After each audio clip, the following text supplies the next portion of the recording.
Hey everyone, ready to dive deep into the world of The Mask?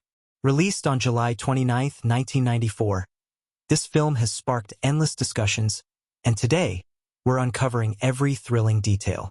If you enjoy this deep dive, don't forget to hit that like button. It really helps us grow.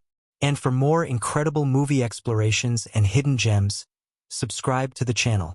Now, let's unravel the magic behind this cinematic masterpiece. There are movies that entertain, and then there are movies that redefine entertainment. The Mask, released on July 29, 1994, is one of those rare cinematic marvels that did both, and then some. At first glance, it looks like just another quirky 90s comedy, led by a then-rising comedian known for rubber-faced antics and boundless energy. But once the green-faced mischief-maker burst onto the screen, it became clear that The Mask was no ordinary film. It was an electrifying fusion of groundbreaking visual effects, wild cartoon logic, heartfelt character storytelling, and explosive charisma. What emerged from this mix wasn't just a movie, it was a cultural milestone, the kind of phenomenon that leaves its mark for generations. What makes The Mask so extraordinary, even decades after its release, is how effortlessly it straddles multiple genres while remaining entirely its own.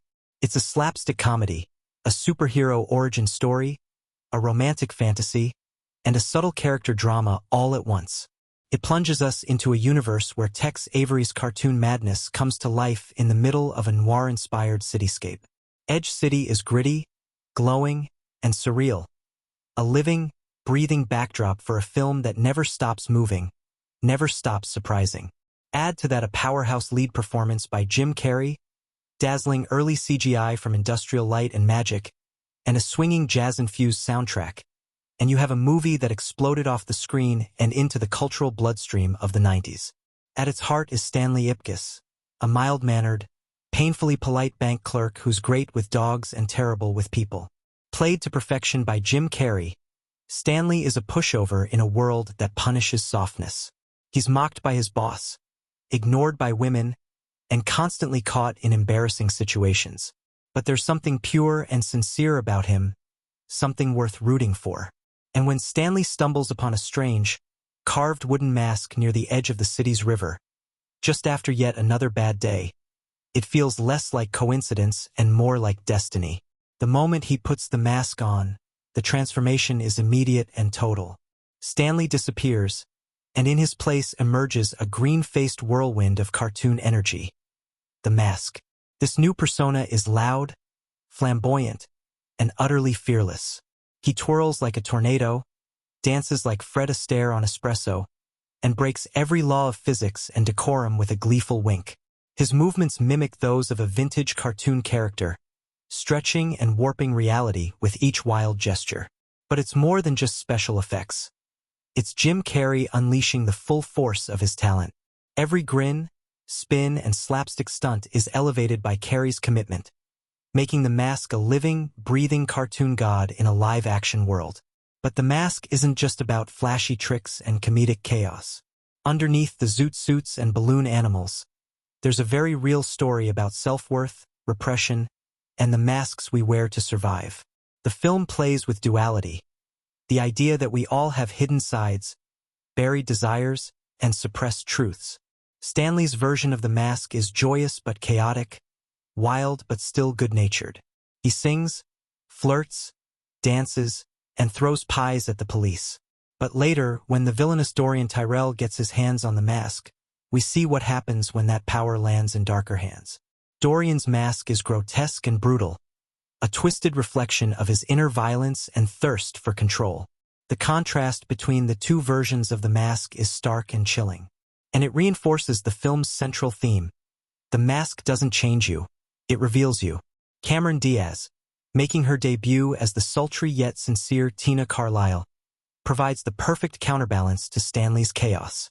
She enters the film like a classic femme fatale, gliding into the bank with a red dress and a slow-motion fanfare. But Tina isn't just eye candy.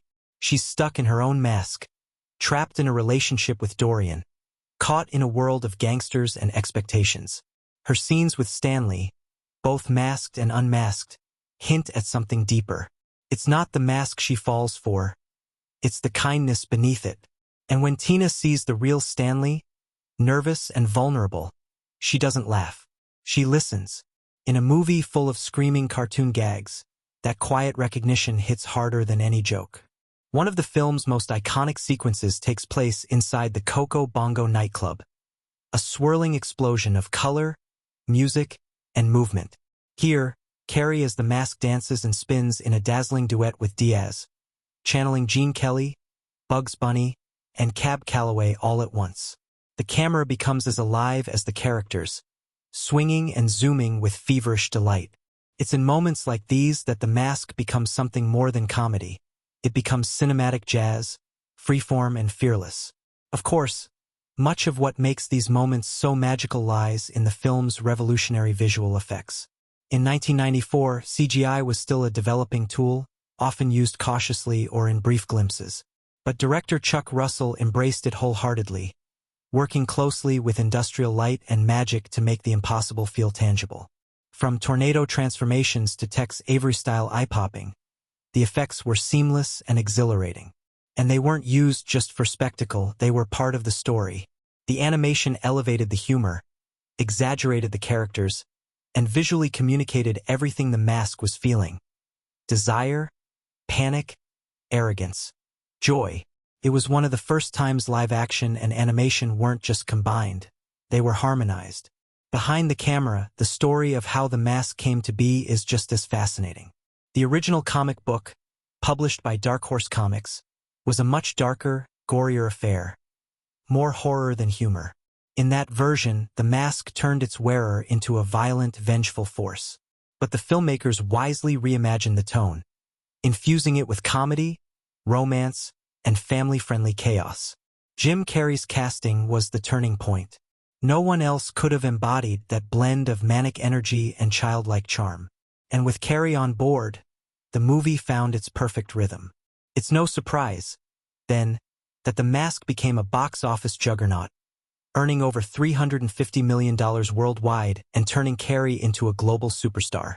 It was part of his meteoric rise. Ace Ventura, Dumb and Dumber, and The Mask all released in the same year. But while those other roles were iconic in their own right, it was The Mask that showed the full range of his talent. Not just as a comedian, but as a physical performer, a romantic lead, and a cinematic presence who could carry an entire world on his green-painted shoulders. More than just a commercial success, The Mask became a cultural phenomenon. Kids quoted it in playgrounds, teens dressed up as the Mask for Halloween, and parents found themselves laughing just as hard at the jokes. Catchphrases like, "Smokin'," "Somebody stop me," and "That's a spicy meatball," became part of the lexicon. An animated TV series followed, along with video games, merchandise, and years of sequel rumors. It was a lightning bolt of popularity, and its influence still lingers in pop culture today. But what makes the film truly timeless isn't just the laughs or the effects. It's the emotional core that runs beneath the surface. Stanley's journey from wallflower to self-acceptance is universal. We've all felt invisible, overlooked, or powerless at some point. And we've all wished for a mask that could help us face the world. The Mask takes that wish and turns it into wild, technicolor reality. But it doesn't let us forget the lesson. The real power isn't in the mask. It's in believing you're enough without it. Even now, a rewatch of The Mask offers more than nostalgia. You notice how carefully every frame is constructed, how even the most chaotic scenes are choreographed like ballet, how every supporting character adds texture to the story, how even the smallest joke lands with impact. The film is a masterclass in tonal balance. It's never too dark, never too silly, never too slow. It moves with confidence, style, and heart. And as the final scene plays out, with Stanley tossing the mask back into the river and choosing to face life as himself, it feels not just like a satisfying ending, but a hopeful one. He didn't need the magic anymore. He found his voice, his courage, and his connection to others without it. That's what makes The Mask more than a comedy. It's a coming-of-age story for anyone who's ever felt invisible. So if you've never seen it, or if it's been years since your last watch, now's the time to dive back into Edge City. Lose yourself in the zany brilliance, the jazz-fueled dance numbers, the off-the-wall gags, and the tender moments you might have missed the first time around. Because The Mask isn't just a movie. It's a riotous celebration of imagination, identity, and the joy of letting loose. Behind the laughs is a story that still matters, told with such flair and fearlessness that it's impossible to ignore. And that's why The Mask isn't just worth exploring. It demands to be. It's a reminder that sometimes, in order to find your true self, you've got to go a little wild, break a few rules, and maybe, just maybe, wear a mask. It begins on the bottom of the riverbed, silent, undisturbed, until a team of city workers lowers a steel pipe into the murky waters just outside Edge City. One of the men peers down and suddenly recoils in shock as a wooden mask, ancient and eerie, floats to the surface. It's the first sign that something strange is about to wake.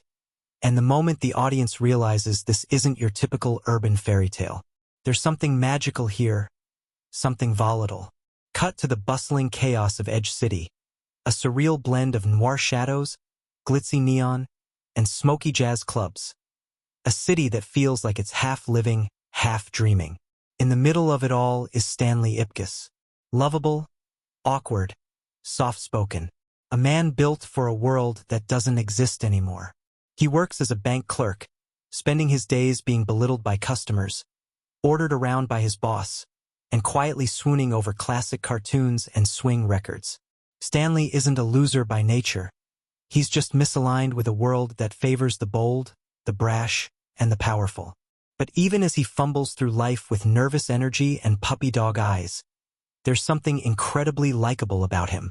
He's us at our most vulnerable.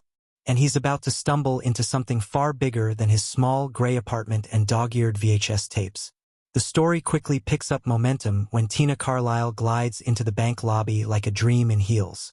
Played by Cameron Diaz in her unforgettable screen debut, Tina is introduced with an aura of slow-motion sensuality, drenched in red and framed by saxophone music. She's here under false pretenses, planting a hidden camera for her gangster boyfriend, Dorian Tyrell, a brooding, power-hungry club owner who has grown tired of playing second fiddle to his boss, mob kingpin Nico. Dorian is trouble, and everyone knows it. But Tina, caught between loyalty and longing, plays the role she's expected to. Her flirtatious banter with Stanley is sweet but charged. There's genuine connection there, and the awkward clerk can't believe his luck when she shows him interest. It's Stanley's first taste of feeling seen. But just as quickly, reality crashes in. Stanley's attempts to take Tina out end in humiliating disaster. He's turned away from the Coco Bongo Club by an icy bouncer, stuck with a faulty loaner car that falls apart mid-traffic, and ultimately left alone and dejected, watching the nightlife from the sidewalk like a kid locked out of the candy store. It's one of those nights that feels cursed. And that's when he sees it. Something floating in the water just beneath a dock. At first glance, it looks like a piece of driftwood. But as Stanley wades into the water to grab it, the mask seems to call to him. He pulls it out, soaked and confused, unaware that his life has just taken a seismic shift. Back in his apartment, things start to spiral. Stanley examines the mask. It's wood carved with ancient, tribal features, its teeth curved into a mischievous grin. He holds it up to his face, jokingly trying it on. And suddenly, reality explodes. The room becomes a cyclone. Stanley is thrown backwards, spun, stretched, and compressed like a Looney Tunes character caught in a supernatural blender. His clothes vanish. A green face emerges. Teeth widen. Eyes bulge. And then, with a thunderous flourish of jazz and yellow zoot suit fabric, the mask is born. This is no mild-mannered Stanley Ipkiss. This is every suppressed desire, every fantasy of confidence and retaliation, unleashed with cartoon fury. He bounces, twirls, and shouts with giddy chaos, moving faster than humanly possible. In mere moments, he outwits a landlady, dances through the hallways, and hammers the law of physics into a joke. It's absurd, hilarious, and visually astonishing. It's also the beginning of something dangerous, because with the mask on, there are no limits. Stanley, now the mask, runs headfirst into the night, eyes gleaming. That night, Edge City streets become a playground. When Stanley is stopped by muggers in an alley, he doesn't run. He retaliates with a Tommy gun conjured out of thin air, a giant cartoon mallet, and a flurry of physical gags that would make Tex Avery proud. He doesn't kill them.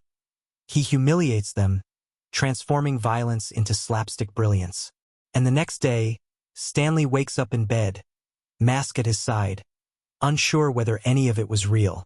But reality has a way of creeping in. News of a bizarre crime spree fills the morning headlines. Police reports mention a green-faced man in a yellow suit. And suddenly, Stanley isn't just a nobody anymore. He's something, or someone. A force the city can't quite explain. Emboldened by this new identity, Stanley begins to experiment. He tries on the mask again and again, discovering its wild possibilities. He's unstoppable, uncontainable. He's the life of every scene. Yet for all the freedom it offers, the mask doesn't give him peace. Every time he takes it off, he returns to being Stanley. Nervous, insecure, and unnoticed. It's an addictive cycle, one that begins to blur the lines between who he is and who he wants to be. Meanwhile, Dorian is plotting. He's furious about Tina's growing affection for Stanley, and more than that, he's frustrated by his own limitations. Dorian wants power. He wants control, and he's willing to take it by force. He stages a robbery at the bank, using Tina's hidden camera footage to plan the heist. But when the mask shows up and beats him to the punch, literally stealing the show and the money, Dorian's rage reaches new levels. He doesn't understand who this green-faced interloper is, but he knows he's a threat.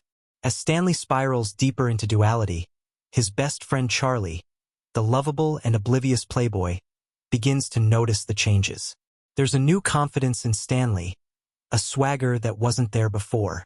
Charlie doesn't suspect the truth, of course, no one would. But the audience sees it clearly. Stanley is losing control.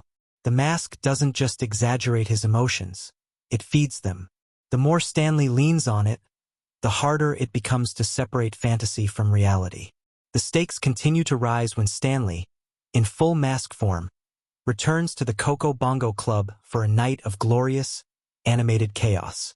What follows is one of the film's most iconic sequences, a whirlwind of dance, seduction, and sheer showmanship.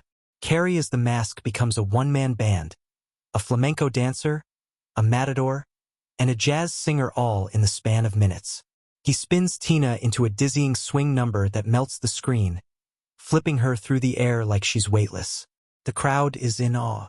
So are we. But not everyone is charmed. Kellaway, the skeptical detective with a permanent scowl and a grudge against disorder, is on the case. He's been piecing together the strange sightings and now suspects Stanley is involved. His interrogation at the bank is comically tense. Stanley tries to deflect suspicion with jittery excuses, while Kellaway's instincts grow sharper. It's a classic cat and mouse dynamic, made all the more compelling by how close Kellaway comes to uncovering the truth. Stanley's situation becomes more dangerous by the day. The police are closing in. Dorian is hunting him. And the mask, once a thrilling escape, now feels like a ticking time bomb. Tina, too, is starting to see through the cracks. She's drawn to the mask's charisma, but there's a sadness behind his grin. During one tender rooftop scene, she meets Stanley without the mask. Nervous, trembling, and honest. He tells her everything. And in that moment, we see the heart of the story. A man desperate to be seen, not as a joke, not as a gimmick, but as someone real. Yet the mask isn't finished with Stanley. That night, Dorian's goons ambush him, forcing him to don the mask one more time. But something goes wrong. He's captured. And when the mask is torn from him, Dorian finally gets what he's been craving. Power.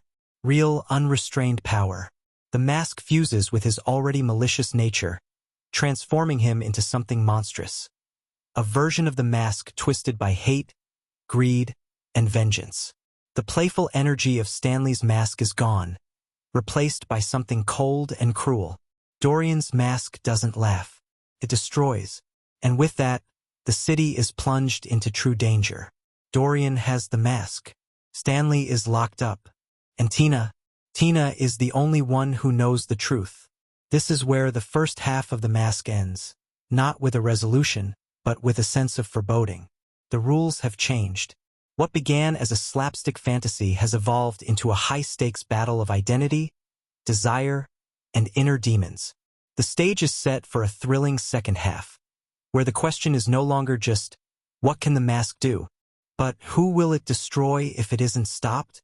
The tension is high, the magic is darker, and Stanley Ipkiss, our unlikely hero, is about to discover that the real fight isn't for the mask, but for the man underneath it. The second half of The Mask begins with a chilling shift in tone. The once playful mayhem of Stanley's zoot-suited alter ego is now in the hands of someone far more dangerous. Dorian Tyrell, cold, calculating, and already bubbling with resentment, has put on the mask. And when he does, the transformation isn't colorful or comic. It's terrifying. The mask doesn't change everyone the same way. For Stanley, it brought out exaggerated charm, a hyperactive love of cartoons and chaos. For Dorian, it draws out raw power, giving his sinister nature a supernatural edge. His facial features stretch grotesquely, but not comically. His eyes glow with venom. He doesn't joke. He dominates. The mask is no longer a source of mischief. It's become a weapon. Stanley, now stripped of the mask and imprisoned, sits in a cold, gray jail cell. The world outside is spinning out of control. The news reports wild destruction. Police chatter is electric with confusion. Kellaway, the no-nonsense detective who's been circling Stanley like a hawk, finally confronts him face-to-face behind bars. Stanley, with nowhere left to hide, pleads for him to understand. He explains everything about the mask, its powers, and what Dorian's now capable of. But Kellaway doesn't buy it. To him, it sounds like desperation, delusion, maybe even madness. The irony? Stanley's telling the absolute truth for the first time, and no one believes him. But there's one ally who still sees the real Stanley, Ipkiss's loyal Jack Russell Terrier, Milo. In a movie filled with animated chaos and larger-than-life performances, Milo quietly becomes the unsung hero. Loyal, scrappy, and smarter than most of the humans, he proves crucial in the next chapter of Stanley's journey. As Tina begins to piece together the danger posed by Dorian with the mask, she makes a bold choice. She visits Stanley in jail. This scene is intimate, heartfelt. The zany antics are stripped away, and what's left is raw vulnerability. Stanley confesses his fear, not just of Dorian but of himself. The mask gave him everything he thought he wanted: power, attention, confidence. But it also blurred who he really is. Tina doesn't reject him. She listens. She sees him. And in a moment that could have been pure exposition, the scene becomes a quiet emotional anchor in the story. Cameron Diaz, often celebrated for her beauty in this film, brings something deeper here. A quiet warmth and genuine concern that grounds the fantastical plot in something human. But even as she comforts Stanley, danger lurks just outside the walls. Dorian is already 2 steps ahead. In a brilliant twist, Tina offers herself to Dorian, pretending to align with him in order to buy time. She agrees to meet him at the Coco Bongo Club for a public spectacle, a high-profile blowout that Dorian hopes to use as his bloody coming-out party. But Tina's intentions are clear. She's buying Stanley time to stop him. The problem? Stanley's still in a cage. Enter Milo. In one of the film's most charming sequences, Milo leaps into action. He sneaks into the jail, dodging guards and slipping through bars with the precision of a 4-legged Houdini. When Stanley calls out for the keys, Milo snatches them from a sleeping officer's belt and brings them back, tail wagging. The jailbreak scene, part slapstick, part silent comedy, is a perfect example of the movie's tonal balance. Just when things feel heavy, it offers levity. But the stakes remain high. Stanley is out. The clock is ticking, and the final act is racing into motion. Meanwhile, Dorian's transformation into a full-fledged villain is complete. Wearing the mask, he marches into the Coco Bongo Club like a conquering king. Gone is the velvet rope exclusivity and jazz-laced glamour. Now the club is filled with terror. The crowd is forced to attend what can only be described as a hostage situation. Dorian plants a massive bomb on stage and ties Tina up, declaring his twisted intentions. He isn't just going to take over the city. He's going to destroy a symbol of everything that once denied him power. It's no longer about money or respect. It's about erasing the past and making a mark, literally, with blood and fire. Just when it seems like all hope is lost, Stanley bursts through the doors. No mask. No supernatural tricks. Just the courage of a man finally owning his own strength. He confronts Dorian directly, demanding Tina's release. But Dorian, drunk on the mask's power, barely sees him as a threat. He toys with Stanley, mocking his human fragility. But in this confrontation, something powerful emerges. Stanley, for the first time, stands tall without the mask. The man who once stammered in elevators and cowered behind cartoons is now staring down a monster. Then comes the turning point. As Dorian tosses Stanley aside and readies the bomb, Milo leaps into action again. In a moment that audiences absolutely love, Milo grabs the mask in his mouth and puts it on, transforming instantly into a green-faced, cartoon-powered, Tasmanian devil of a dog. It's hilarious, it's absurd, and it's exactly the kind of moment that makes the mask unforgettable. With Milo zipping through the room, chasing goons, and wreaking havoc with pup-sized fury, Stanley regains his footing, grabs the bomb, and rushes to stop the countdown. The final showdown takes place with the club in shambles, flames licking the stage, and the mask tossed once again into the chaos. Dorian grabs it one last time, and in his monstrous form he tries to kill Tina. But Stanley, through wit, guts, and sheer willpower, turns the tide. He uses Dorian's own trap against him, knocking him into the fountain in front of the stage just as the bomb explodes. The water absorbs the blast, but Dorian is gone, dragged beneath by the very forces he thought he controlled. The mask floats gently to the surface. This reign, at least for now, is over. In the aftermath, dawn breaks over Edge City. The Coco Bongo is reduced to rubble. Police swarm the scene, and Stanley, bloodied, bruised, but finally free, emerges with Tina at his side. Kellaway, now finally seeing the truth, lets him go. There are no more interrogations, no more doubts. Stanley Ipkiss, the man, not the mask, has saved the day. The story closes with a touch of poetry. Stanley and Tina walk to the river, the same place where it all began. He holds the mask in his hands one last time, staring into the grinning face that changed his life. There's a temptation, of course, to keep it, to use it, to slip it on just once more. But he doesn't. Stanley hurls it into the water, letting it go. He doesn't need it anymore. The confidence, the courage, the fire, it was never really in the mask. It was always in him.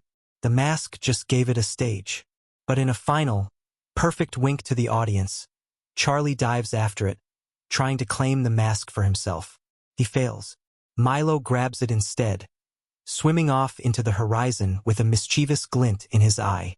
The power of the mask may be gone for now, but its story is far from over. And as the credits roll to the sound of swing music and snappy jazz, we realize the mask was never just about slapstick or superpowers. It's about identity, about owning your flaws, your quirks, and your voice. It's about discovering that the version of yourself you've been hiding may be the most heroic of all. It's about letting go of the fantasy and realizing that real courage comes not from a magical artifact, but from choosing to stand up, even when the world laughs. In its final moments, the mask delivers on all its promises. A thrilling climax, heartfelt character growth, and a full-circle ending that satisfies on both emotional and cinematic levels. From awkward bank clerk to unlikely hero, Stanley Ipkiss's journey reminds us that sometimes, the greatest transformation doesn't require a mask at all. It just takes someone willing to believe in themselves. At the heart of the mask lies a character who, despite all the cartoonish chaos and supernatural spectacle, remains deeply relatable. Stanley Ipkiss, meek, mild-mannered, and heartbreakingly polite, doesn't start the film as anyone's idea of a hero. He's the guy who holds the door too long, apologizes to vending machines, and gets pushed around by mechanics, landlords, co-workers, and life itself. He's not just invisible to the world, he's fading from himself. But that's what makes his transformation so compelling. He's the embodiment of every person who's ever felt small. Jim Carrey doesn't just play Stanley.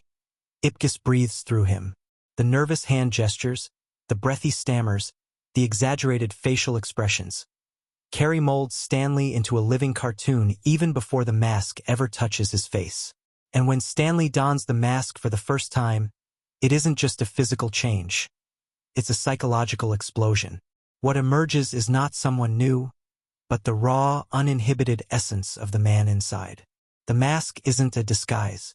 It's a megaphone for repressed desires. And in Stanley's case, that desire is joy, pure, manic, untamed joy. He doesn't want to hurt anyone. He wants to be seen, to be heard, to dazzle the world with swing dancing, zoot-suited spectacle. Jim Carrey's performance as the Mask is electrifying. A masterclass in physical comedy and voice work, rooted in Looney Tunes logic but grounded by Carrey's deep understanding of the character's emotional core.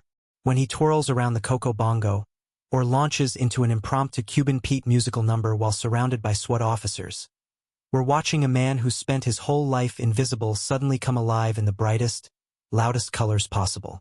But what makes Stanley's journey so satisfying is that the mask isn't his solution, it's his test. The power is intoxicating. It gives him a taste of everything he thought he wanted.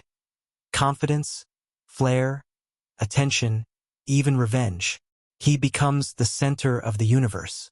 Yet with every wild stunt and cartoonish outburst, the line between play and danger blurs. He almost loses himself in the fantasy. And that's where his arc pivots. By the end of the film, Stanley chooses to confront Dorian without the mask. It's the moment his arc completes, when he realizes that who he is, beneath the theatrics, is enough. It's a subtle but profound message, that masks might reveal hidden truths, but they can also distract from them. The true hero is not the green-faced whirlwind. It's the man who learned to stop hiding behind it.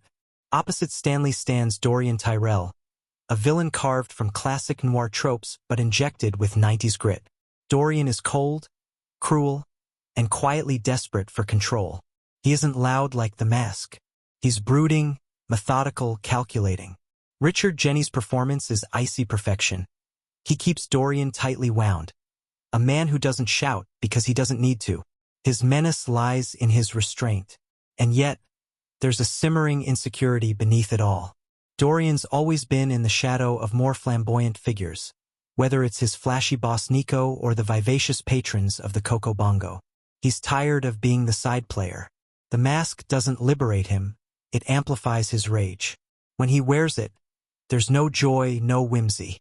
His transformation is grotesque, a hulking, unstoppable brute stripped of humanity. The subtle brilliance here is that Dorian doesn't change, he calcifies. He becomes the monster he's always been beneath the surface. Where Stanley finds freedom, Dorian finds a prison made of power. Tina Carlisle is often remembered as the film's femme fatale, but her role is far more layered than that. When we first meet her, she walks into the bank like a dream. A bombshell dressed in scarlet, camera in her purse. Every man in the room rendered silent. But behind the lipstick and stiletto heels, Tina is observing, calculating, and deeply unsure of her place in this dangerous world. Cameron Diaz, in her film debut, delivers more than just sex appeal. She gives Tina grace, strength, and soul. As Dorian's girlfriend, she's treated like a prop, a pretty face to decorate his rise to power. But Tina is no one's accessory. She quietly rebels, risking everything to warn Stanley and later sacrificing her safety to save the city. Her scenes with Stanley crackle with unspoken understanding. She sees past the green mask, past the nervous tics. She sees the man trying to do the right thing, even when the odds are against him. And in the film's final moments, when she chooses Stanley over spectacle, it's not because he saved her. It's because he let her be herself, no masks required. Lieutenant Kellaway, played by Peter Riegert, is another figure who plays an essential role in anchoring the madness. As the jaded detective chasing the mask, Kellaway could have been a one-note foil, a classic grump always one step behind. But Riegert gives him layers. His skepticism isn't just professional, it's personal. He's been in this city long enough to know when something doesn't add up, and the chaos the mask brings clashes with his black and white worldview. Yet even he undergoes a shift. His frustration turns to curiosity. His disdain becomes grudging respect. By the film's end, when he lets Stanley walk free, it's a subtle acknowledgement that sometimes the rules aren't always right. Kellaway represents the old guard, but even he learns that not every mask hides a villain. And then there's Charlie Shoemaker, Stanley's best friend and co-worker, brought to life by Richard Jeni with a razor-sharp wit and endearing cluelessness. Charlie is everything Stanley thinks he wants to be: smooth-talking, self-assured, and always ready with a one-liner. But under the surface, Charlie is just as insecure. He's always reaching, always performing. He offers comic relief, yes, but he also highlights the contrast between superficial confidence and true courage. When Charlie tries to claim the mask in the final scene, it's not out of malice. It's from that same desperate hunger for attention that once drove Stanley. But unlike Stanley, Charlie never learns that real transformation doesn't come from magic. It comes from choice. And how can we forget Milo? The dog, often considered just a sidekick, is so much more. Milo is a constant in Stanley's life. Faithful, alert, and endlessly clever. In a world of duplicitous people and shifting identities, Milo is honest and loyal. And when he puts on the mask, it's not just a gag. It's symbolic. Even the smallest, most underestimated among us can rise to the occasion. Milo's heroics in the final act earn him more than laughs. They earn him a place among the story's true champions. Beyond the main cast, the film is peppered with vibrant supporting players who each bring texture to the world. Peggy Brandt, the journalist played by Amy Yasbeck, initially positions herself as Stanley's ally. She sympathizes with his plight, encourages his vulnerability, and offers an ear when no one else will listen. But her betrayal cuts deep, not just for Stanley, but for the audience. Peggy represents the temptation to take the easy road, to sell out for safety. Her arc, brief but potent, reminds us that not all smiles are sincere, and not every friend is true. Even the villains on the fringes, Nico, the club owner, and the various henchmen, play their parts with flair. They reinforce the noir-infused setting of Edge City, a place where glitz masks corruption, and loyalty is as fleeting as the next bribe. The world-building here matters. It's not just about the mask. It's about the society that allowed someone like Stanley to feel invisible in the first place. What ties all these characters together is a shared tension between identity and performance. Everyone in the mask is wearing something: a literal mask, a metaphorical one, a role they've been forced to play or chosen to adopt. The brilliance of the film lies in how it strips those layers away, one scene at a time. Stanley sheds his mask and finds strength. Tina discards her glamour and finds truth. Dorian embraces his power and loses his soul. Every arc is defined by choice, who they choose to be when the mask comes off. And through it all, Jim Carrey remains the magnetic center. His dual performance as Stanley and the mask is a miracle of timing, emotion, and physicality. He doesn't just wear the mask, he becomes it. And yet, he never lets us forget the man underneath. His vulnerability, his goofiness, his longing. They anchor every whirlwind dance and wild punchline. Cameron Diaz, in her debut, doesn't just keep up. She matches his energy with subtlety and strength. Peter Green's Dorian adds gravity and threat. Every actor steps into the heightened world with full commitment, making even the most outrageous scenes feel oddly grounded. By the end of The Mask, we've watched more than just a comic book fantasy. We've witnessed a story about courage, identity, and authenticity. We've seen ordinary people step into extraordinary roles, not through magic, but through growth. And in a world obsessed with appearances, The Mask dares to ask, who are we, really, when no one's watching? When the lights go down and the audience is gone, what face do we wear? That question lingers long after the credits roll. It's what gives the film its staying power, not just the gags or the visual effects, but the deeply human characters at its core. Because behind every mask lies a story. And in The Mask, every character's story is worth telling. There's a peculiar kind of magic that happens when a film doesn't just entertain you but invites you back. Over and over, each time revealing something new. The Mask is one of those films. On its surface, it's a riotous, cartoon-fueled romp, exploding with manic energy and surreal effects. But beneath that chaos lies a canvas of finely woven threads, subtle nods, callbacks, clever symbolism, and cultural fingerprints left by its creators. Blink and you'll miss them. Look closer, though, and the film blossoms into something far deeper and more intricately crafted than first meets the eye. Even from the very first frame, a sharp-eyed viewer is clued into the mythological roots of the story. As the mask itself rises from the ocean floor, lodged inside an ancient, barnacle-crusted chest, it's not just a relic. It's a bridge to another world. The mask's origin is never fully explained in the film, but a quick glance at its design, a grinning, green-faced visage with sharp cheekbones and exaggerated features, evokes the imagery of Norse mythology, specifically the god Loki, often associated with chaos, mischief, and transformation. While the film never names Loki outright, original drafts of the screenplay and promotional material made the connection clear, and the comic book source material by Dark Horse is explicit.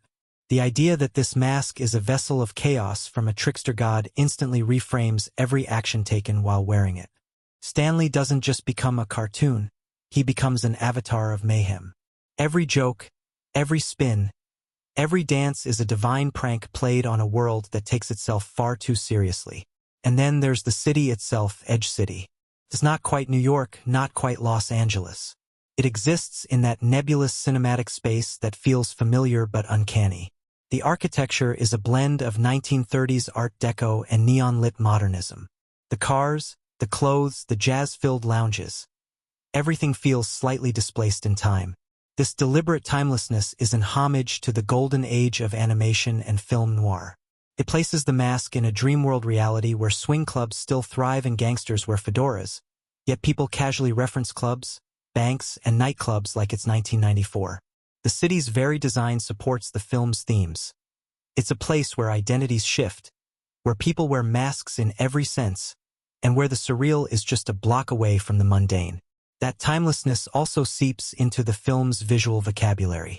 Director Chuck Russell, who previously worked on A Nightmare on Elm Street 3, brings a sharp eye for surreal imagery. Notice how Stanley's apartment is cramped and dimly lit, reflecting his shrinking presence in the world. But when he dons the mask, his environments erupt in color and movement. Even the Coco Bongo Club, the beating heart of the film's nightlife, is framed like a fever dream. Its curved architecture, richly colored interiors, and swirling spotlights feel like they've been ripped from a Max Fleischer cartoon. That's no coincidence. Fleischer's work, alongside Tex Avery and Chuck Jones, inspired many of the mask's gags, including the bulging eyes, the tongue rolling out like a carpet, and the rapid-fire costume changes. It's a love letter to a lost era of animated anarchy, filtered through 90s digital wizardry. Speaking of animation, watch how Stanley's transformation scenes are laced with cartoon logic. The moment he first puts on the mask, the camera swirls around him, lights flare, and his body warps as if drawn by hand. It's more than just a special effect. It's a transition into another realm of logic. The mask doesn't obey gravity, physics, or realism. It obeys personality. Everything the wearer represses comes surging forward, colored by emotion. Stanley's version of the mask is playful, over the top, a celebration of everything he's been too scared to express. But when Dorian dons it later in the film, the results are entirely different. No humor, no joy, just brute force and monstrous rage. Even the visual design of Dorian's mask form changes. His green skin takes on a more ghoulish, almost zombified hue, and his eyes glow with menace. The contrast is intentional. It's not just the mask that changes you. It's who you are underneath that dictates what you become. Hidden in the performances are dozens of micro-expressions and callbacks that deepen the experience. Jim Carrey, in particular, uses his face like a paintbrush. During Stanley's initial encounter with Tina at the bank, he smiles nervously and says, "Nice shoes," a throwaway line at first, but when he later woos her as the mask, his dialogue becomes slick and composed, even poetic. The contrast is more than comedic. It's a reminder of who Stanley thinks he needs to be in order to matter. The transformation isn't just physical. It's aspirational. But Tina sees through it all. Her recognition of Stanley in the mask comes subtly, long before it's stated aloud. Watch her eyes in the Coco Bongo. She's not just enchanted. She's searching, peeling back layers. Cameron Diaz plays Tina with a nuanced grace. Her performance is packed with tiny clues. The way she glances at Stanley with increasing frequency. The softness in her tone when he's around, even when she's meant to be on Dorian's side. She's always aware, always watching. And then there's the mirror. Mirrors appear repeatedly in the film, not just as visual tools but as thematic anchors. Stanley stares into a mirror after being humiliated, adjusting his tie in an attempt to mimic confidence. Later, as the mask, he performs for a mirror like a vaudeville star, reveling in his new persona. But the most poignant moment comes when he removes the mask and sees his own face, surprised by how small it looks. That reflection, literal and symbolic, underscores one of the film's core questions. Is power worth it if it hides who we are? The script itself is laced with foreshadowing. In one of the early scenes, Stanley is rejected at the Coco Bongo Club. "You have to be somebody to get in here," Charlie says. It's a throwaway line, until Stanley returns as the mask, not only getting in, but stealing the entire show. The contrast is stinging. Being somebody in Edge City isn't about virtue. It's about spectacle. And yet, it's only when Stanley gives up the act, ditches the mask, and acts out of genuine courage that he's finally respected. Even Kellaway, who spent the entire film chasing him, ultimately lets him go. Not because of the mask's antics, but because of Stanley's quiet resolve. There's also a clever nod hidden in the name Ipkiss.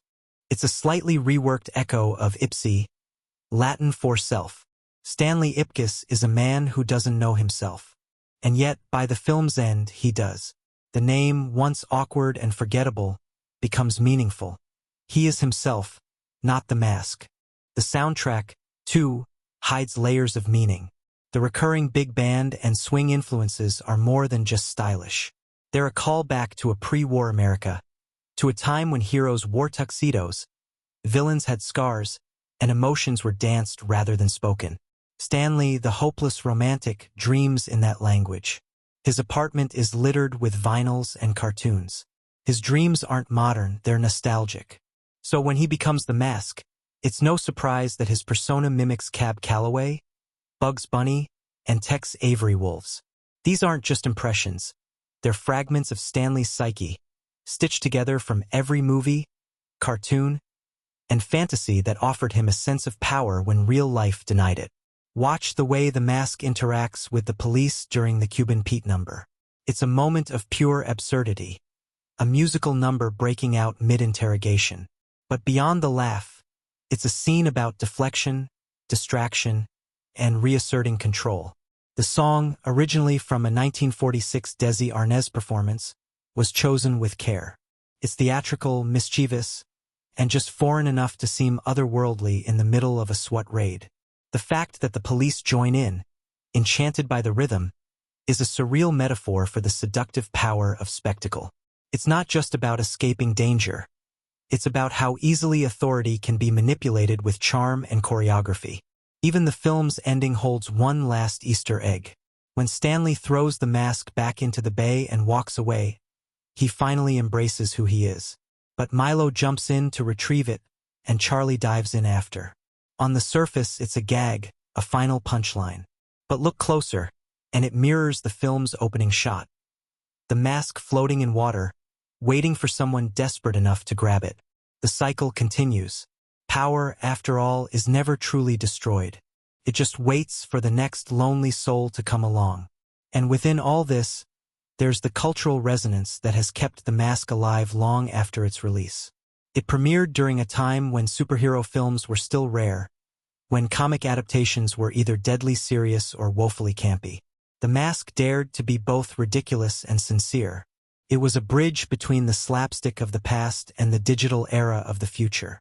And in doing so, it quietly revolutionized effects-driven comedy. Those early CGI transformations, the spinning heads, the eyeball pops, the stretching limbs weren't just showpieces.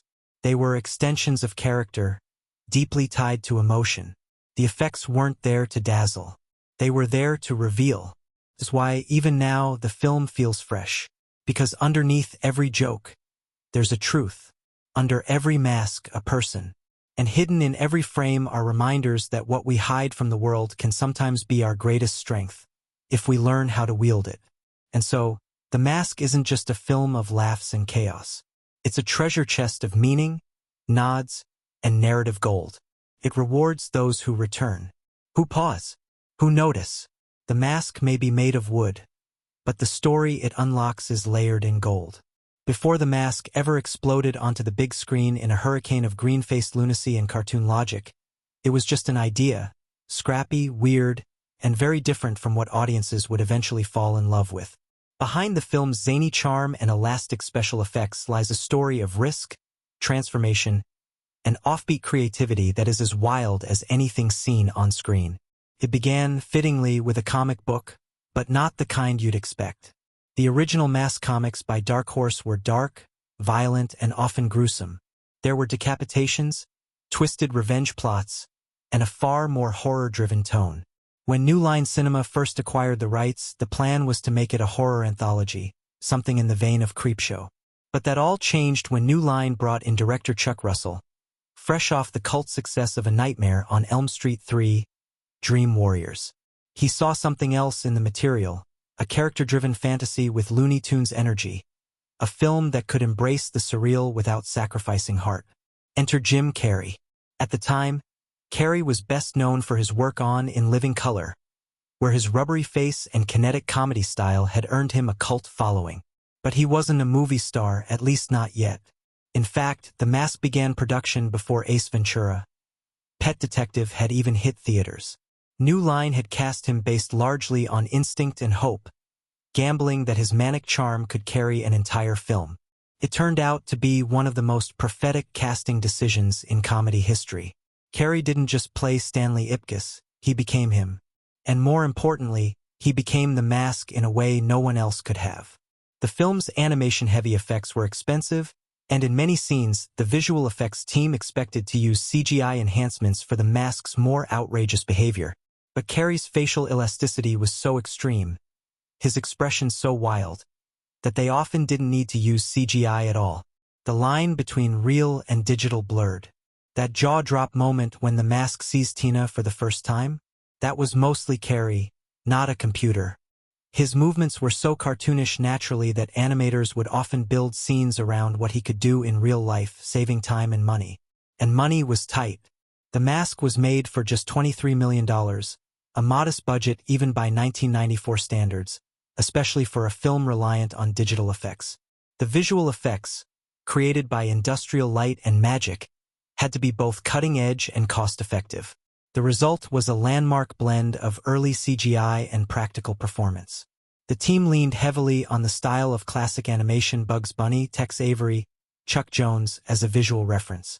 Every gag, from The Mask pulling out a giant mallet to his wild wardrobe changes, was meticulously storyboarded to maintain a consistent cartoon logic.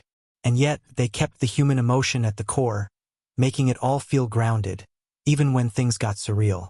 One of the strangest challenges the crew faced was designing the mask itself. In early drafts, the mask was metallic, alien-looking, and vaguely threatening. But Russell wanted something more primal, more earthy. The final design, wooden, ancient, with tribal carvings, was modeled after African ceremonial masks, mixed with Norse mythology.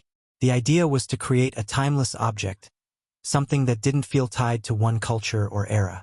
And yes, in case you missed it, that mythological connection wasn't just hinted at, it was foundational. Early versions of the script explicitly referred to Loki, the Norse god of mischief, as the creator of the mask. Some scenes even included ancient texts and flashbacks, but they were later cut to streamline the film's pace. Still, if you look closely during the museum scenes or in newspaper clippings, you'll catch remnants of this deeper lore. And speaking of lore, let's talk about the casting of Tina Carlisle. The Mask was Cameron Diaz's very first movie role. She wasn't an actress at the time, She was a model with no formal training. In fact, she auditioned almost on a whim and had to go through 12 callbacks before being cast. Her screen test with Carrey was electric, and despite concerns about her lack of experience, Russell pushed for her casting. What's even more surprising, she only had about 7 days to prepare before shooting began. And yet, she delivered a performance that became instantly iconic, blending old Hollywood glamour with a disarming vulnerability. Her introduction scene, stepping through the doors of the bank in slow motion, is often cited as one of the most unforgettable character debuts in 90s cinema. The wind-blown hair, the jazzy soundtrack, the stunned reaction from Carrey. It was all shot with a mix of practical wind effects and slow frame-rate photography to exaggerate her presence. And fun fact, the dress she wears in that scene? It was designed specifically to evoke Jessica Rabbit, blending fantasy and sensuality in one unforgettable image. But not every moment was so glamorous behind the scenes. Carrey, ever the method performer, stayed in character between takes, often as the mask. Crew members recall him bouncing around set, doing impressions, and testing new gags even when the cameras weren't rolling. It was exhausting. In interviews, Carrey admitted the makeup process for the mask was brutal, taking 4 hours to apply and just as long to remove. The green latex makeup caused skin irritation, and he could only wear the prosthetics for short periods. Yet, despite the discomfort, he pushed through scene after scene, improvising wildly. The famous Cuban Pete musical number wasn't in the original script at all. It was Carrey's idea, inspired by a Desi Arnaz performance from the 40s. The director and producers loved the idea so much they rewrote the scene to include it, hiring a choreographer and recording a full musical arrangement just days before filming. It's one of the film's most memorable scenes, and it came together almost entirely by accident. Then there's the dog. Milo, Stanley's loyal Jack Russell Terrier, wasn't just a cute sidekick. He was a scene stealer. The dog's real name was Max, and he was trained by the same team behind many Hollywood animal performances at the time. What's wild is how many of his tricks were done without CGI.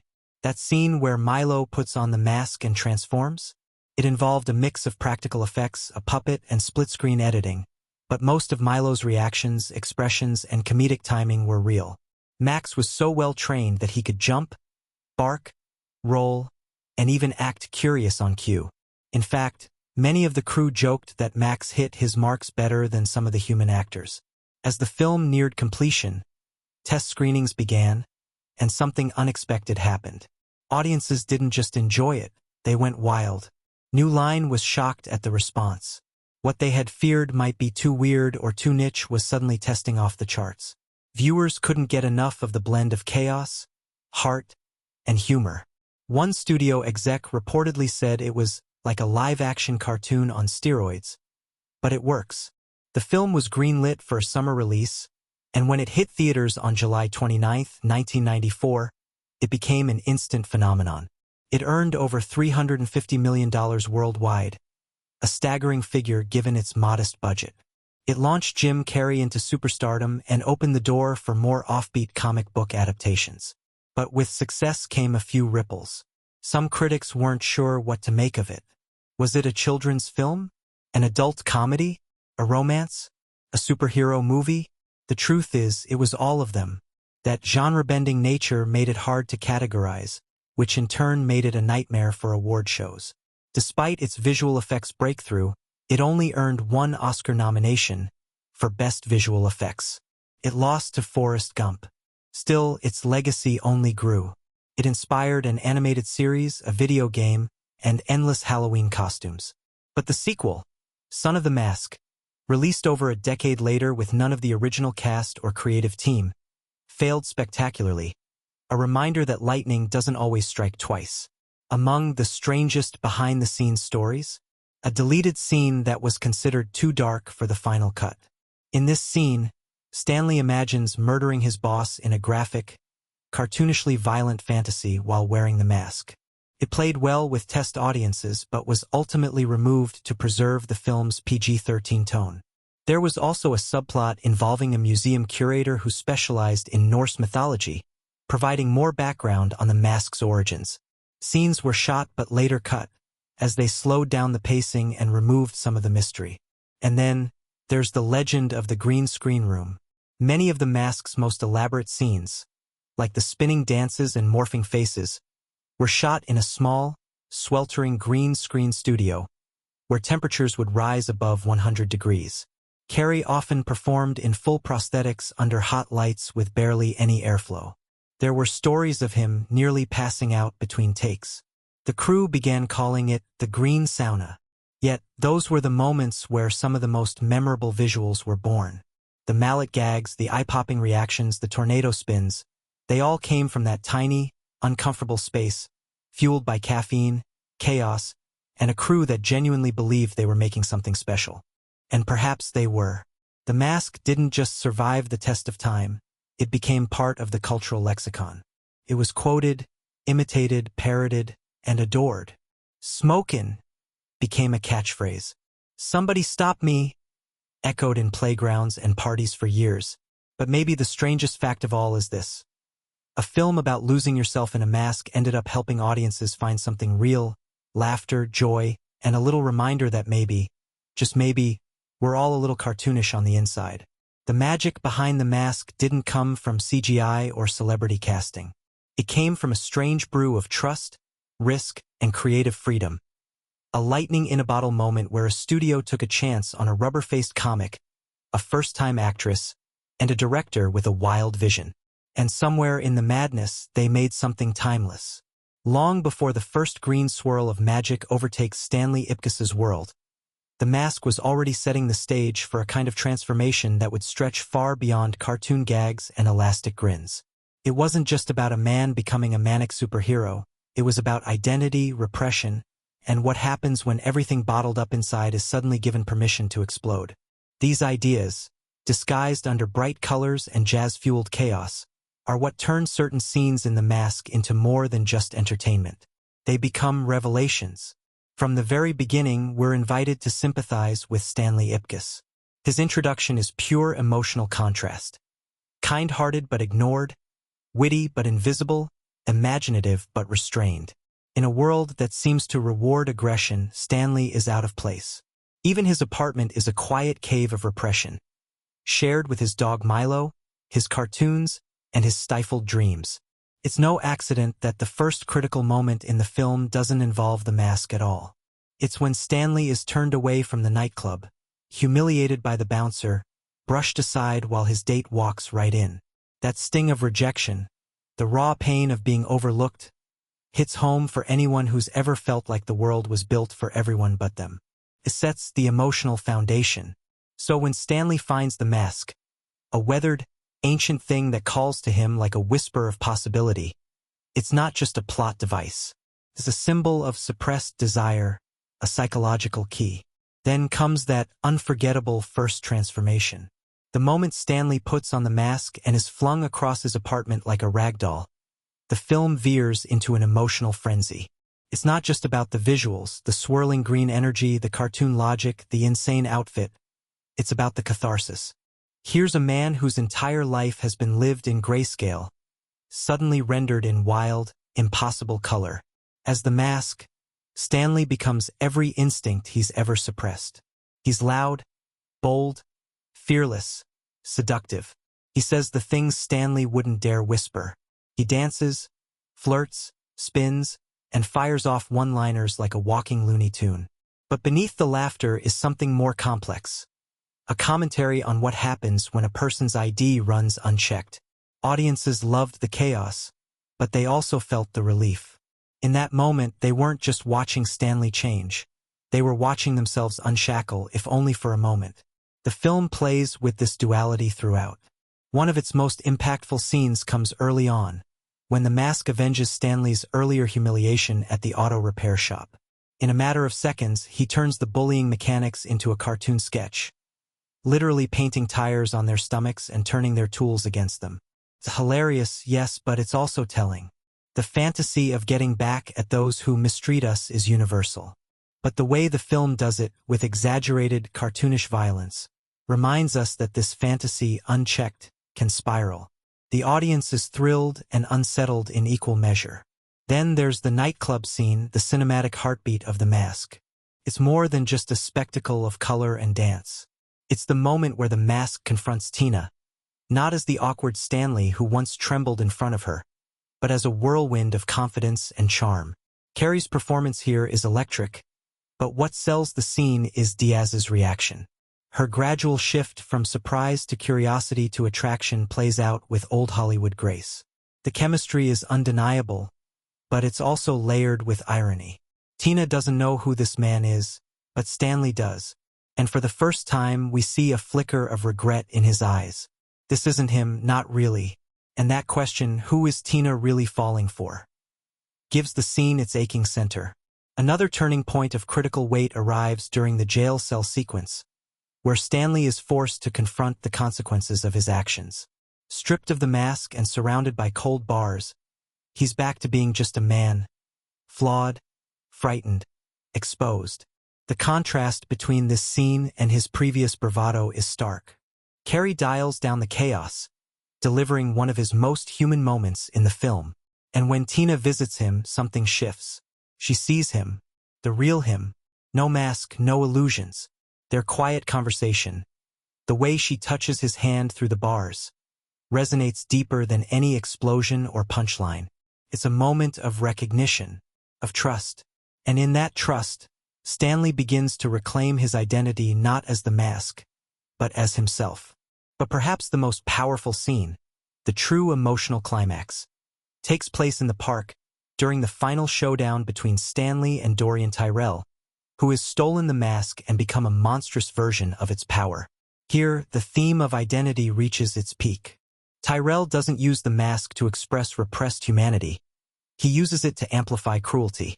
While Stanley as the mask was chaotic but playful, Tyrell becomes a hulking villain, void of humor, driven by control and destruction. The contrast between the two wearers of the mask reveals the heart of the film's message.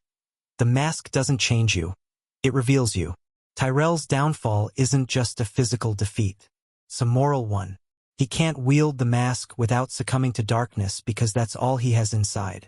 The moment Stanley reclaims the mask and then chooses to remove it, to cast it into the water rather than keep it, is a quiet triumph.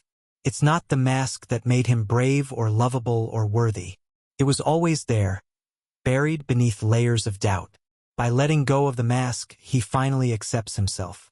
And that's why the scene lands so powerfully. It's a symbolic shedding of fear, a literal and metaphorical unmasking.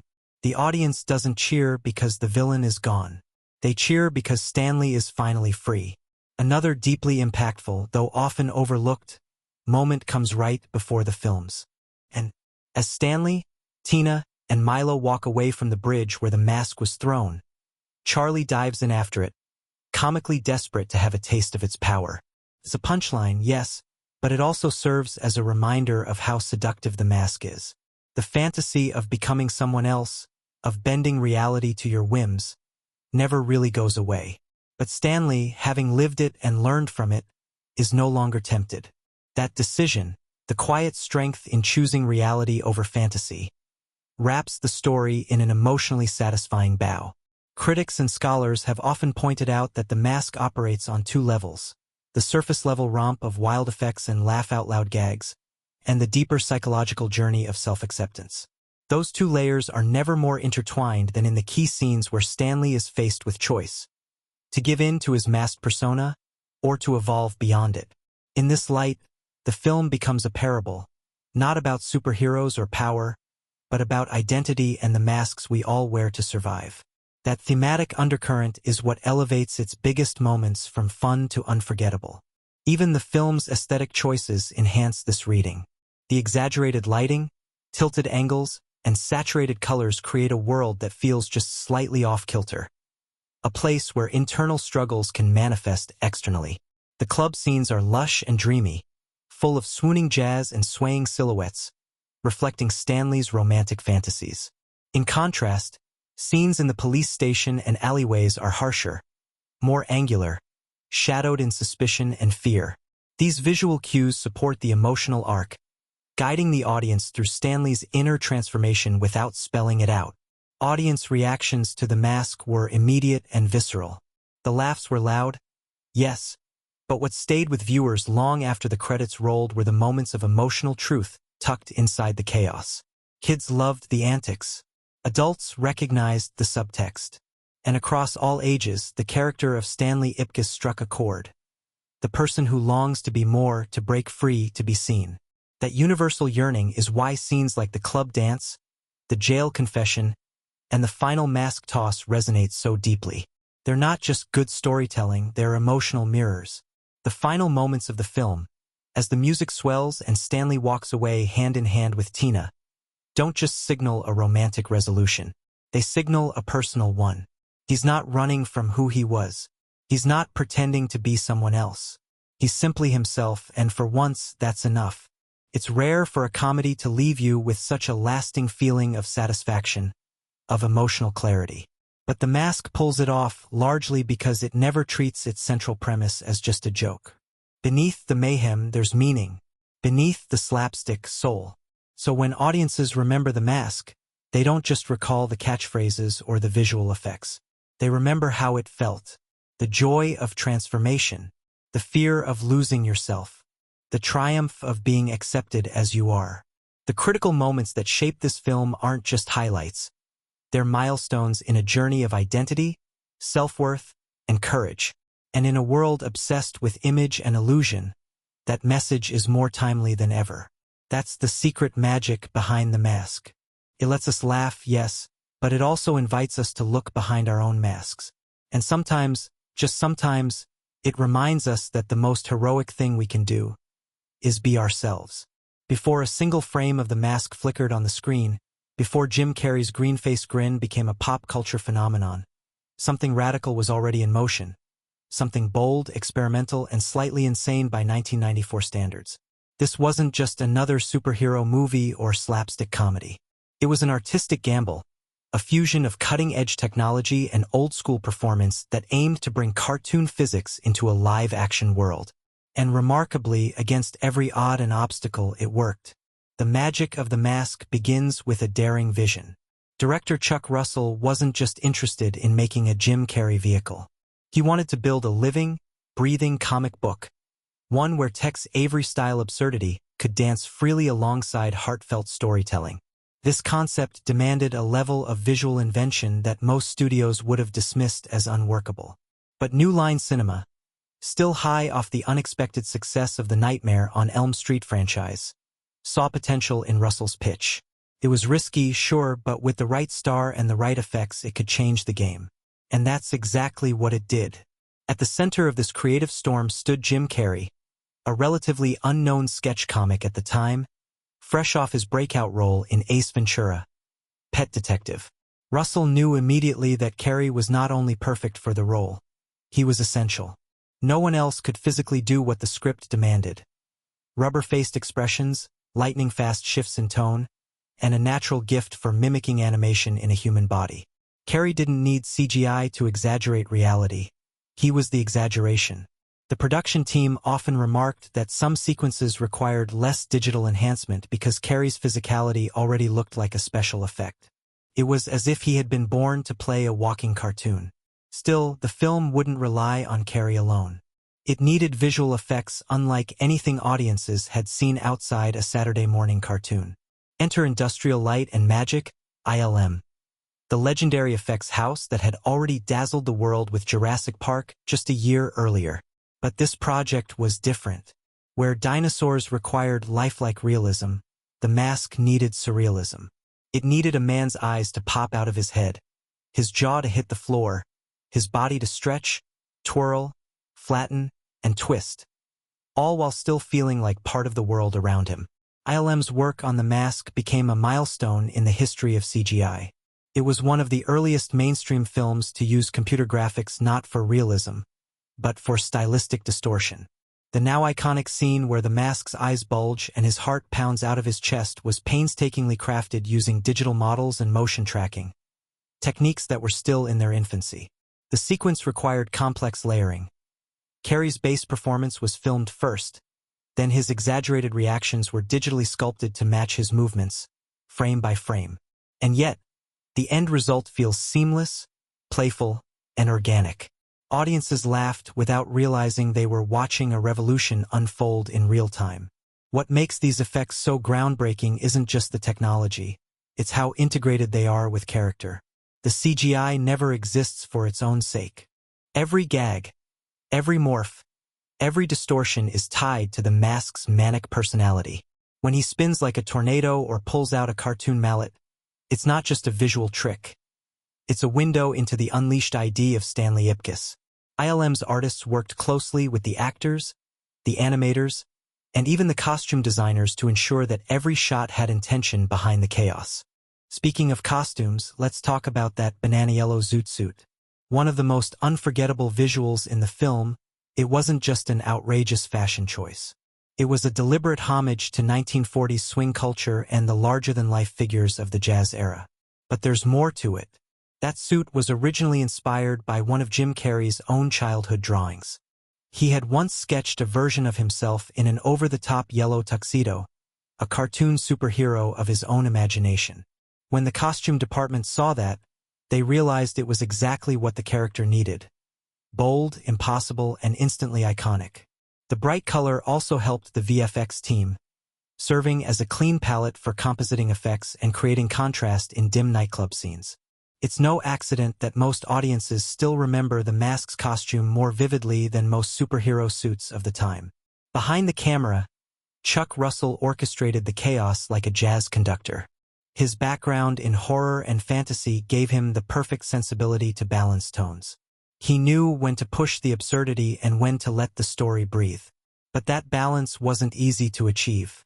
The original script for The Mask was far darker. A horror-comedy hybrid based more directly on the violent comic books by Dark Horse. In those early drafts, the Mask's wearer became a psychotic killer, wreaking havoc in a far more twisted world.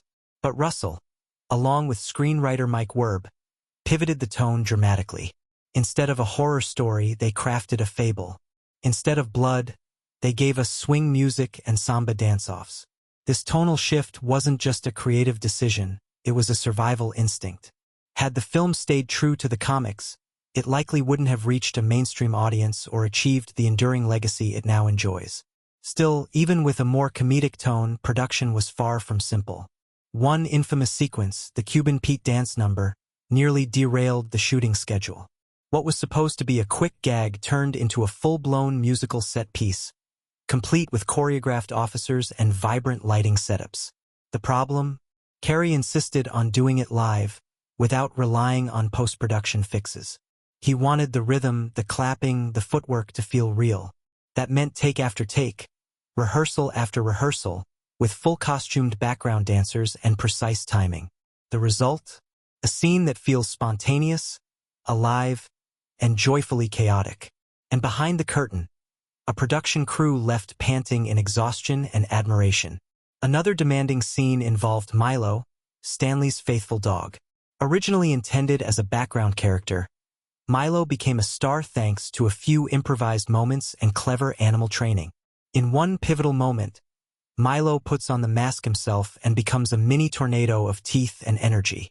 Getting that scene right took weeks of preparation, multiple animatronic heads, and some of the most patient animal trainers in Hollywood. But it paid off. The audience erupted in cheers, and Milo became one of the film's most beloved characters. In fact, ILM technicians admitted later that animating Milo in mask form was more complex than several of the mask's human transformations. Why?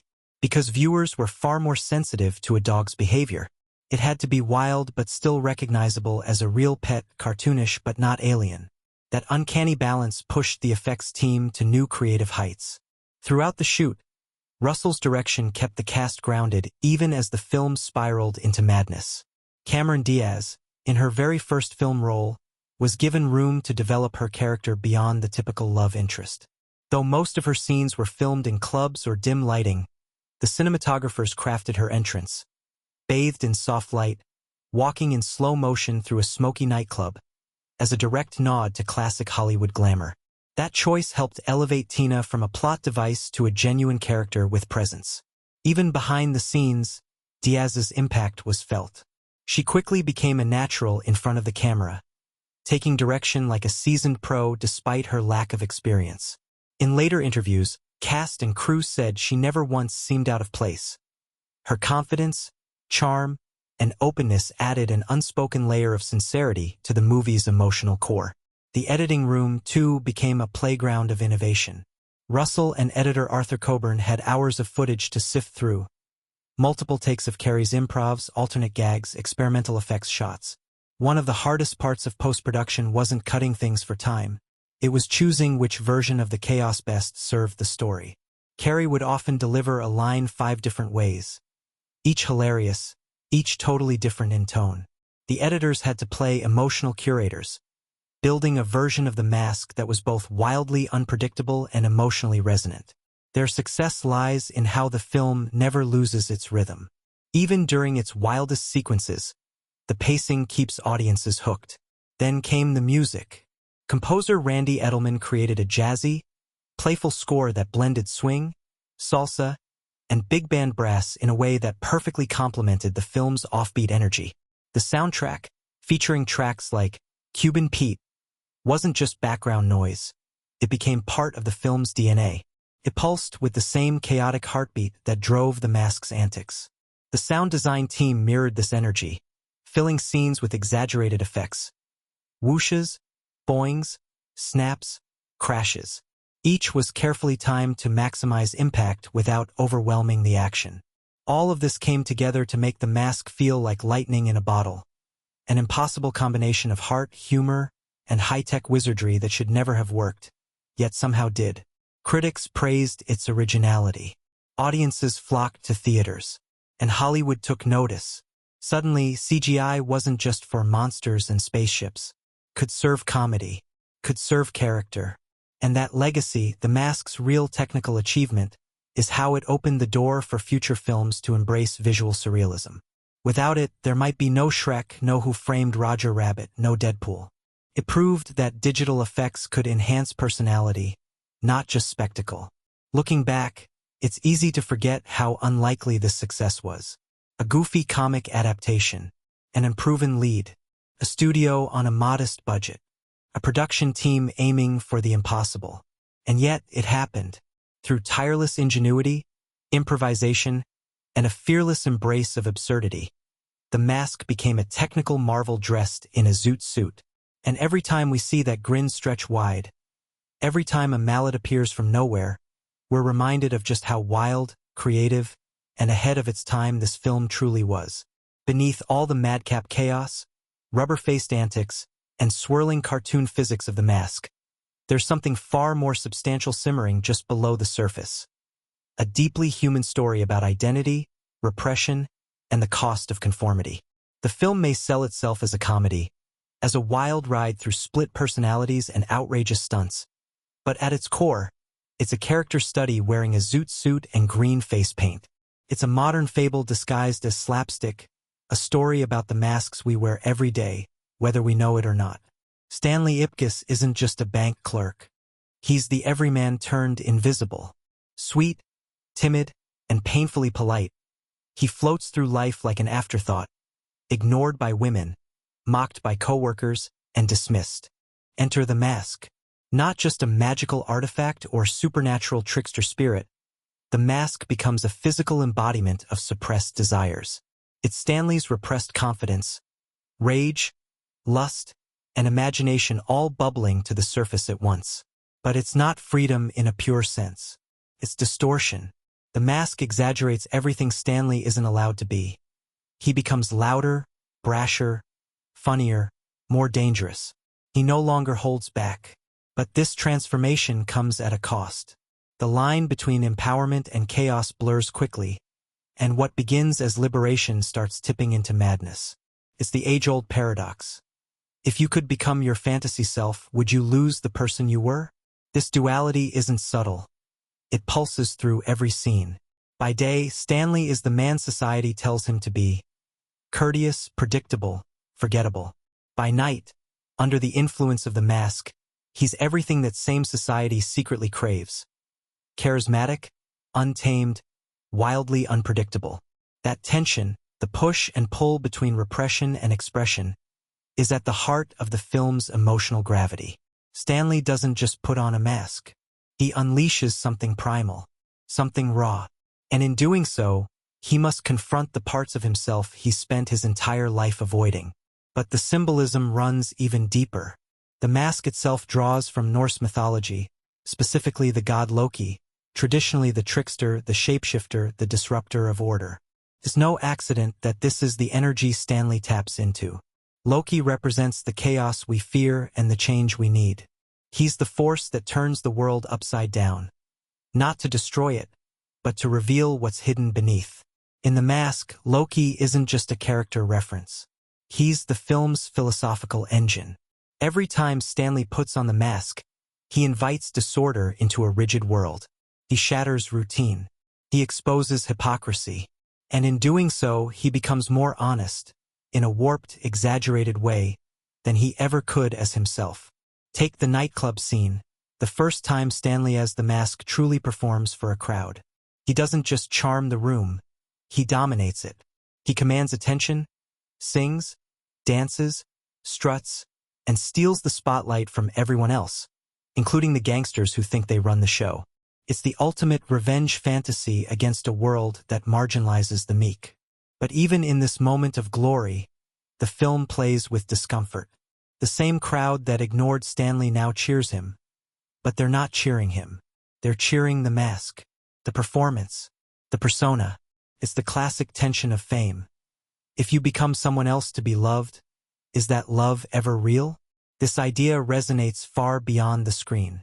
In the real world, we all wear masks, social personas, roles we adopt to survive. Whether it's the office smile, the social media filter, or the tough exterior we put on in public, we present edited versions of ourselves every day. The mask doesn't just acknowledge this, it confronts it. It asks what happens when the mask becomes more real than the face beneath. And it doesn't offer easy answers. Stanley's journey is one of integration. At the start, he's all repression. With the mask, he swings to the opposite extreme, pure ID, no boundaries. But by the end, he realizes that neither version is sustainable. The true power lies in balance, in choosing which parts of yourself to embrace without letting any single one take over. The moment he throws the mask away is more than a plot resolution. It's a symbolic shedding of false identities, a declaration that he no longer needs magic to be seen. He's found his own voice, one that doesn't need to scream to be heard. Cameron Diaz's character, Tina Carlyle, serves as an unexpected mirror to this theme. On the surface, she's the archetypal femme fatale, the glamorous singer who entrances every man in the room. But as the film unfolds, she reveals a far more nuanced identity. She's not just a pretty face caught between criminals. She's someone searching for authenticity in a world of performance. Her attraction to Stanley, not the mask, but Stanley, isn't just romantic. It's symbolic.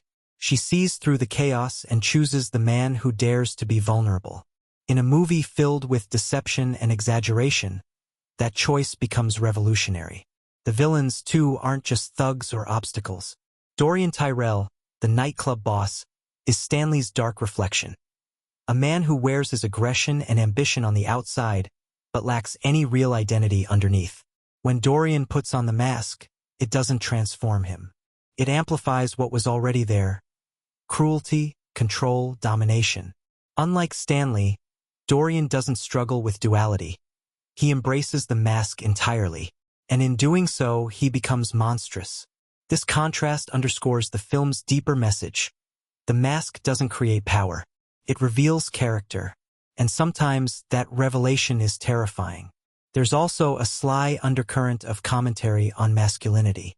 The mask plays with the idea of what it means to be a man. Stanley is repeatedly mocked for being soft, gentle, romantic. He's told to toughen up, to take what he wants, to assert dominance. Especially by his so-called friend Charlie, who represents the shallow, performative masculinity that's often rewarded in society. But the film gently dismantles this idea. When Stanley becomes the mask, he embodies the extreme version of Charlie's advice. But it's cartoonish, grotesque, unsustainable. True growth comes when Stanley stops trying to perform masculinity and starts trusting his own instincts. Kindness isn't weakness. Vulnerability isn't failure.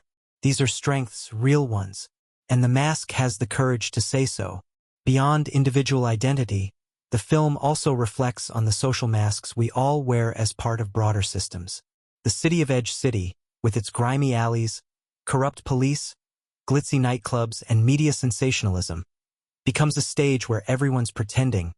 Politicians, criminals, reporters. Nobody is exactly who they claim to be. Even the news, portrayed through the character Peggy Brandt, blurs ethics and ambition. When she betrays Stanley for a scoop, it's not just a plot twist. It's a commentary on how even truth gets masked in pursuit of profit. The idea of media distortion pops up repeatedly. The mask's escapades are turned into headlines, urban legends, and cartoonish narratives by the press. Stanley becomes infamous not because anyone knows him, but because they know about him. The disconnect between reality and perception becomes its own theme. Everyone sees the mask. No one sees the man. And in our own world, saturated with spin, image, and media curation, it's a warning that feels even more relevant now than it did in 1994. Symbolically, the film constantly plays with transformations. Clothes ripping away to reveal new personas, faces stretching and snapping, voices warping from one tone to another. These aren't just gags. They're visual metaphors for personal reinvention. Stanley's world is full of people desperate to be someone else. The gangster who wants to be king. The singer who wants to be free. The clerk who wants to be brave. The city itself seems to shift depending on who's in power. In this sense, The Mask becomes a surreal meditation on the American dream, the promise that you can be anything if you just pretend hard enough. But the film doesn't fall into cynicism. Despite all its wild energy and layered themes, it ultimately believes in authenticity. The final scene, where Stanley throws the mask into the river, is more than a farewell to hijinks. It's a symbolic cleansing. He's choosing to face the world without pretense. And when Tina follows suit, discarding the mask's power in favor of a real connection, the message crystallizes. The truest version of yourself may not be the loudest or flashiest, but it's the one that endures. Even Milo, the dog, becomes part of this symbolic world. When he briefly wears the mask, he behaves like a feral cartoon, but it's played for laughs, not menace. In a way, Milo represents the purest form of the mask's power, joyful, instinctual, unburdened by ego. It's as if the film is saying that when uncorrupted by insecurity or ambition, our wild side can be playful rather than destructive. Ultimately, The Mask isn't just a comedy with groundbreaking effects. It's a story about self-worth, about reclaiming identity in a world that tries to erase it. It asks us to consider the roles we play and whether those roles serve us or suffocate us. It reminds us that expression without empathy becomes chaos, but repression without release breeds despair. And in the delicate dance between those two extremes lies something close to truth. So yes, it's a film full of howling, spinning, barking, and explosions.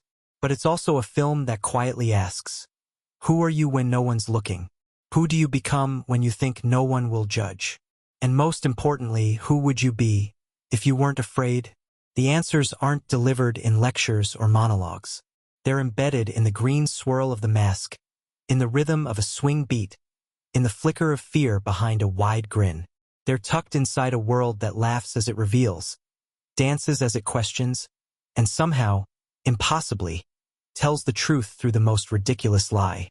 And that's why The Mask still matters. Because beneath the paint, beneath the madness, it reflects us. From the moment The Mask begins, there's something unmistakably heightened in the air. Not just because of its story, but in the way it's told. It's a world that doesn't just bend reality. It reshapes it, visually and tonally, until you're unsure if you've stepped into a comic book, a Looney Tunes short, or a fever dream. That deliberate visual ambiguity is no accident. Director Chuck Russell, working in collaboration with a wildly imaginative effects team and cinematographer John R. Leonetti, creates a cinematic playground where every frame is designed to reflect the central idea. Reality is elastic, especially when identity is in flux. The city itself, Edge City, is the first major character we meet, and visually it doesn't whisper. It shouts. Gritty streets soaked in green-tinted lamplight, sweeping Art Deco skyscrapers rising like exaggerated cardboard sets, and shadowy alleys glowing with artificial neon all point to a surreal blend of noir and cartoon sensibilities. It's not just a setting, it's a feeling. The city is always slightly askew, caught between realism and fantasy, mirroring Stanley Ipkiss's internal duality. It owes as much to Batman's Gotham as it does to Tex Avery's animated backdrops, and the result is a world that constantly teeters between grounded danger and whimsical absurdity. Even in the quieter scenes, like Stanley's mundane life at the bank or his lonely moments at home, the camera is never static. Leonetti's cinematography keeps things subtly off-center, either through tilts, unusual blocking, or soft lighting that isolates Stanley from his surroundings. The effect is subconscious, but powerful. Stanley doesn't belong here. He's a square peg in a jagged city. The camera tells us that long before the dialogue does. But it's when Stanley finds the mask that the film's true visual identity explodes into motion. This is where the mask stops winking at animation and fully embraces it. The transformation scenes where Jim Carrey's face stretches, bones crackle into new shapes, and skin becomes impossibly elastic, weren't just revolutionary for their time. They became the blueprint for blending live action with CGI in a way that respected both. The visual effects, supervised by industrial light and magic, didn't aim to mimic realism. Instead, they celebrated the absurd. Eyes pop, tongues roll out like red carpets, bullets bounce off torsos as if physics took a coffee break. It's a cartoon logic brought to life, and the camera always knows how to frame the moment for maximum impact. Take the shot where Stanley first dons the mask and spins into his green-faced alter ego. The swirling camera movement mimics the centrifugal force of a personality unraveling. The lighting intensifies, shifting from natural tones to stark, color-saturated hues. The editing becomes rapid and rhythmic, echoing the chaotic beat of the transformation. And just like that, the film declares a new visual language. When the mask is on, all rules are off. Jim Carrey's performance, of course, is inseparable from the film's visual storytelling. His body becomes a special effect in itself, choreographed with cartoon-like precision. The camera becomes an accomplice in this madness, often going wide to capture his full-body physicality or punching in for rapid, exaggerated close-ups that accentuate his hyper-expressive face. The editing leans into this rhythm, cutting on motion, on energy, rather than logic. When the mask dances, the scene cuts with musical timing. When he pauses to deliver a punchline, the shot lingers, allowing the absurdity to land before launching into the next visual gag. It's not just editing for continuity, it's editing as comedy. Sound design becomes a crucial tool in enhancing this elastic world. Every footstep from the mask feels slightly exaggerated. Every snap of his fingers or clap of his hands echoes like a thunderclap. Even ambient sounds, wind rustling, doors creaking, bullets ricocheting, are heightened to match the fantasy logic. When the mask spins like a tornado, the sound swirls with him, layered with whooshes, flutters, and cartoon boings that would be at home in a Bugs Bunny short. It's not realism, it's rhythm. The sound doesn't obey physical laws. It obeys the scene's emotional tempo. Put on screen, the ensemble clicked in all the right ways, creating a world that felt both grounded and gleefully unhinged. Visually, the movie was a kaleidoscope. Neon-lit cityscapes, noir shadows, jazz club ambience. It all fed into the film's identity. The cinematography flirted with noir and comic book framing. The score pulsed with swing rhythms and mischievous flair. Every technical choice served the same goal, to make the audience feel like they'd stumbled into a waking dream. Not a nightmare, not a fantasy, but a waking, laughing, deliriously fun dream. And yet, the mask managed to go deeper. It didn't settle for laughs. It looked you in the eye and asked, what would you do with this power? Would you help others? Serve yourself? Confront your demons? Hide from them? Beneath all the zany energy lies a film about choice, identity, and the masks we wear every day, with or without magical artifacts. That's part of why it stuck. Why it wasn't just a box office smash, but a generational touchstone. Why kids wore the costume for Halloween, why teens quoted it in the halls, and why adults found themselves thinking about Stanley long after the credits rolled. It wasn't just entertaining, it was relatable. Stanley wasn't a superhero. He wasn't a billionaire. He wasn't even especially brave. He was just a guy, a nice guy, and that, ironically, made him the most human protagonist a cartoon comedy could offer. Over the years, The Mask has evolved from 90s relic to enduring classic. It's taught in film classes, celebrated in retrospectives, and kept alive in the hearts of fans who grew up shouting "Sismokin" at the top of their lungs. It remains a case study in tonal balance, how to blend humor, heart, and high-concept storytelling into a singular vision. It's proof that a comic book movie can be outrageous and thoughtful, goofy and poignant. It's a reminder that cinema doesn't always have to choose between style and soul, can have both. In fact, when done right, when approached with fearlessness and love, it should have both. That's what The Mask delivered. Not just gags and gadgets, but sincerity. Not just wild effects, but emotional connection. That blend is rare, precious, worth celebrating. And if you've made it this far, if you've taken this deep dive with us, you understand why. You've felt the brilliance in its bones. You've seen the colors, heard the trumpet swells, laughed at the madness, and paused at the quiet moments that made it all real. You've relived the experience, and maybe even discovered layers you never noticed before. That's the power of cinema. That's the magic of movies like The Mask. They don't just entertain us. They become part of us. Part of how we see ourselves, our humor, our hopes, and our hidden sides. And long after the reels stop spinning, they live on. In quotes, in smiles, in the idea that beneath every soft-spoken dreamer is a whirlwind waiting to be unleashed. So here's to Stanley Ipkiss, to The Mask, to the swing band, the dog in the disguise, the mallet behind the back, and the tornado of personality that lit up the screen like a neon inferno. Here's to a film that did everything, and still managed to keep its heart in the right place. Here's to a cinematic triumph that made being different feel like a superpower. And here's to you for joining us on this journey. If you love this breakdown, give the video a thumbs up and subscribe for more deep dives into the world of cinema. Let's keep exploring movies together.